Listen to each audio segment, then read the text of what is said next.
he came, he opened the door, and he was screaming, "Come on, help me! Somebody shot my mother and father!" Everyone ran out of the bar, and that was it. They all took off. No, I had to stay. I was tending bar. They all jumped in his car and took off. Today, police combed the DeFeo's handsome three-story house for clues, while divers explored the backyard swimming pool for the still unfound murder weapon. Police have been questioning the son, Ronald, and now say he is being, quote, safeguarded. Welcome to our exploration of the Amityville haunting, one of American history's most infamous and controversial paranormal cases. We'll delve into the chilling events at 112 Ocean Avenue in Amityville, New York, and examine this haunting tale's facts, myths, and lasting impact.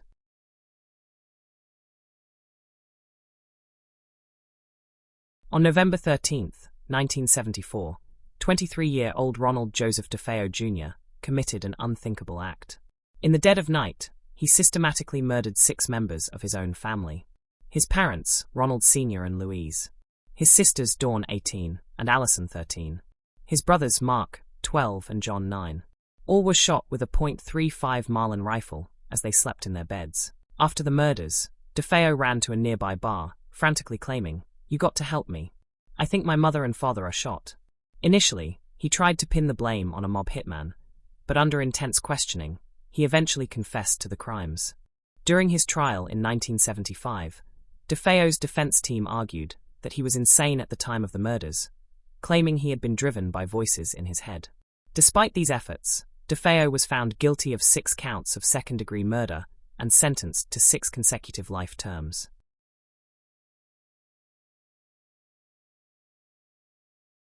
The Long Island man convicted of murdering his family in Amityville, New York, died in prison. Ronald DeFeo Jr. was serving 25 years to life at the Sullivan Correctional Facility. He was convicted in the shooting deaths of his parents, 2 sisters, and 2 brothers inside their home in 1974. The gruesome murders were depicted in a book and 1979 film, The Amityville Horror. Right now, the medical examiner is working to determine DeFeo's cause of death. Katie Johnston for CBSNewYork.com.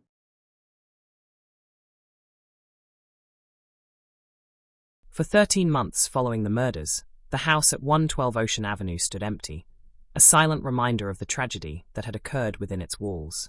Then, in December 1975, George and Kathy Lutz saw an opportunity to purchase their dream home at a drastically reduced price of $80,000 due to its dark history.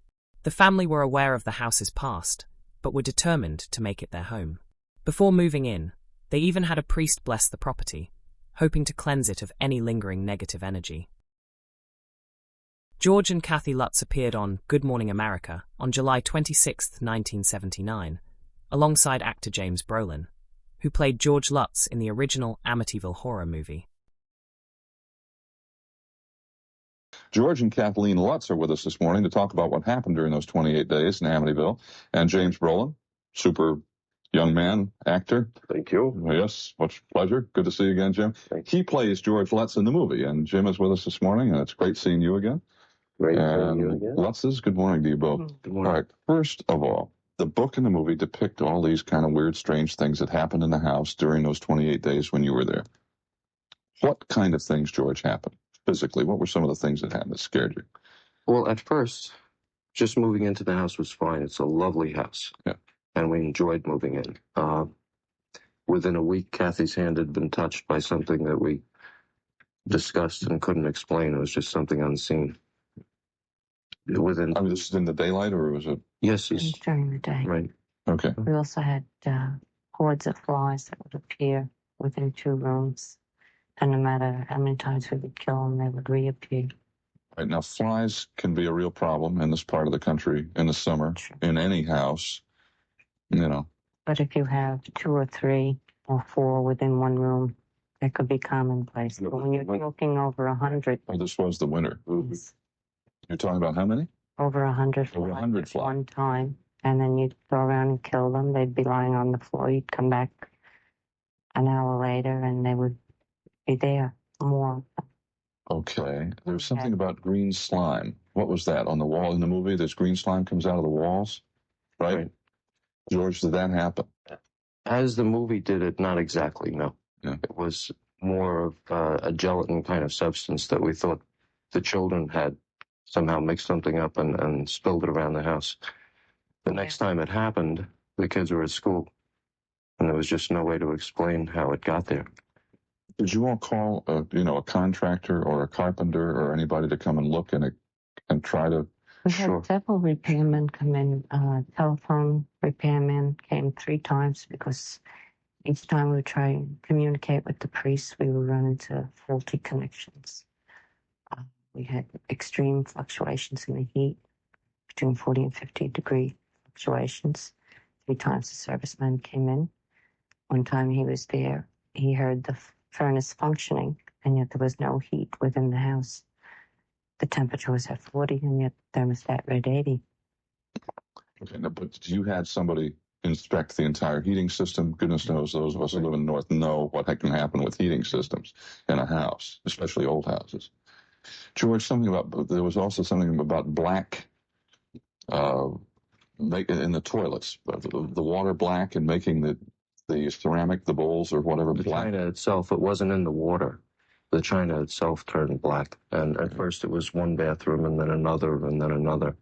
So that by the time the investigators got there, a number of them was still black. It was still that way. There was never any reasonable explanation. Did you have a plumber come in?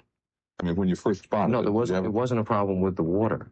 The water was clean. It was normal. But did you invite any contractor, somebody like that, just to come say, hey, what's wrong with the toilets? No, because you didn't. Yeah. One of the things we found was the keyholes would ooze a black substance, which was of the same nature and appearance as that which was on the porcelain in the toilets.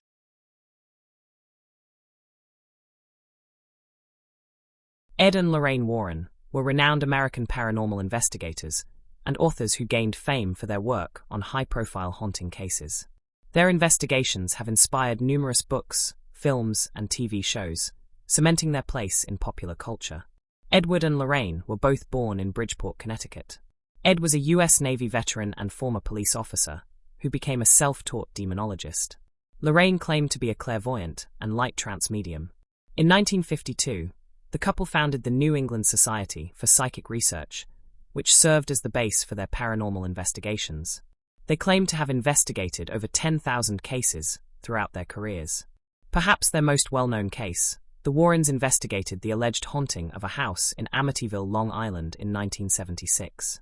They claimed to have experienced intense paranormal activity and captured a photo of what they believed to be a demon child in the basement. The Warrens concluded that demonic forces were indeed at work in the Amityville house. However, their claims have also been criticized. Some have accused them of exaggerating or fabricating paranormal events for publicity and financial gain. In 2017, serious allegations of child sexual abuse were made against Ed Warren, one of the renowned paranormal investigators. Judith Sperrer claimed that she had a 40-year sexual relationship with Ed Warren, which began when she was only 15 years old in the early 1960s. According to Sperrer's allegations, Ed Warren, then in his 30s, groomed her and initiated a sexual relationship when she was 15. She moved into the Warrens' house in Bridgeport at age 15. The relationship allegedly continued until just a few years before Ed's death in 2006. Lorraine Warren was reportedly aware of and complicit in this relationship. Additional claims by Sperrer include: she lived with the Warrens for 40 years, sometimes called their niece or a poor local girl they had taken in. In 1963, she was arrested for delinquency due to cohabiting with Ed Warren, as it was illegal for an unmarried woman to live with a married man. When Sperrer became pregnant in 1978, Lorraine allegedly pressured her to have an abortion to avoid a public scandal. Sperrer claimed she helped Ed stage photos proving paranormal activity, including posing as a ghost wrapped in bed sheets. These allegations came to light in 2017 through a Hollywood Reporter article, which was critical of both the Warrens and the Conjuring franchise for continuing to portray the Warrens positively after these claims surfaced. The Warren family and Warner Brothers have disputed these allegations, suggesting that Sperrer is being manipulated by parties involved in lawsuits against the Conjuring franchise. However, some evidence seems to support Sperrer's claims, including her 1963 arrest for delinquency. It's important to note that Ed Warren passed away in 2006, and Lorraine Warren, who died in 2019, never publicly commented on these allegations. The accusations have significantly impacted the Warrens' legacy and raised questions about the ethics of portraying them as heroic figures in popular media. The Amityville case remains a subject of fascination and debate nearly 5 decades later. Whether you believe in the paranormal events described by the Lutzers or view the story as an elaborate hoax, there's no denying this case's impact on our cultural imagination. As we've seen, the line between fact and fiction in the Amityville case is often blurred. The real tragedy of the DeFeo murders has become intertwined with tales of supernatural horror, creating a modern American legend that continues to captivate and terrify audiences around the world. Thank you for joining us on this week's episode of the Afterlife Research Project. If you enjoy content like this, don't forget to like, share, and subscribe for more. Thank you again. Until next time, folks. Stay safe, stay sane, and try to have some fun.